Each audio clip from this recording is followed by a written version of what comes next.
राज्यात पेट्रोल डिझेलचा पुरेसा साठा असल्याची माहिती कृषी मंत्री दत्तात्रय भरणे यांनी दिली आहे. एकीकडे इंधन टंचाई आणि तुटवड्यामुळे सामान्य नागरिकांपासून शेतकरी सुद्धा चिंतेत असताना कृषी मंत्र्यांनी मात्र पेट्रोल आणि डिझेलचा साठा अपुरा नाही तर व्यवस्थित आहे असं म्हटलंय. शेतकऱ्यांनी अफवांवर विश्वास ठेवू नये असं आवाहन सुद्धा मंत्री भरणेंनी केलंय. पुन्हा पाऊस सुरू झालेला आहे राज्यामध्ये. अनेक ठिकाणी दुष्काळ तर अनेक ठिकाणी पूर्वमोसमी पाऊस पडतोय.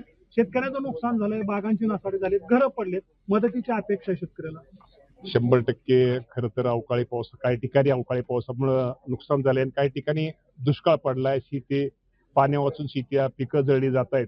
या बाबतीमध्ये निश्चित प्रकारे जिथं अवकाळी पावसानं नुकसान झालं या बाबतीमध्ये कृषी विभाग आणि महसूल विभाग यांचे एकत्र अधिकारी जिथं जिथं पिकांचं नुकसान झालंय तिथे येऊन ते नुकसान भरपाईचे पंचनामे करण्याचे आम्ही आदेश त्या सर्वांना दिलेले आहेत.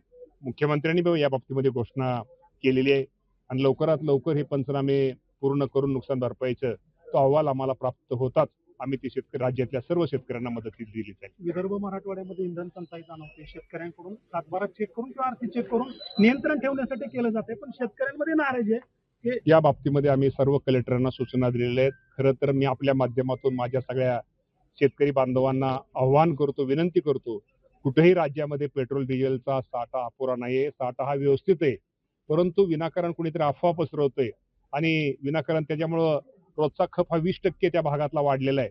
त्यामुळे अफवा पसरवल्यामुळं डिझेल पेट्रोल हे ह्याचा साठा व्यवस्थित असं आहे. त्यामुळे कुणीही घाबरून जाऊ नका. डिझेल पेट्रोल हे आपल्या सगळ्यांना व्यवस्थित मिळेल. रांगा लावण्याची गरज नाही.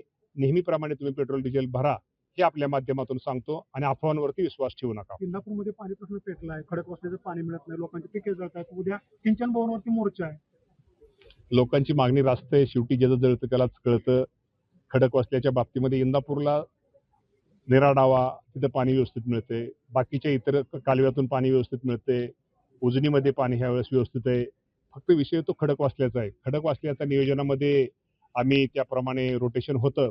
परंतु आपल्या सगळ्यांना माहिती आहे की जलसंपदाच्या अधिकाऱ्यांच्या चुकीमुळं जो कॅनल फुरसुंगी पुण्याची शेजारची जी फुरसुंगी आहे, तिथं फुरसुंगीला 1150 क्युसेसनी पाणी मिळायला पाहिजे होतं. पण ते 1000 क्युसेसनी कॅनलच्या 1000 क्युसेसच्या पुढे गेला की तिथला कॅनल फुटतोय.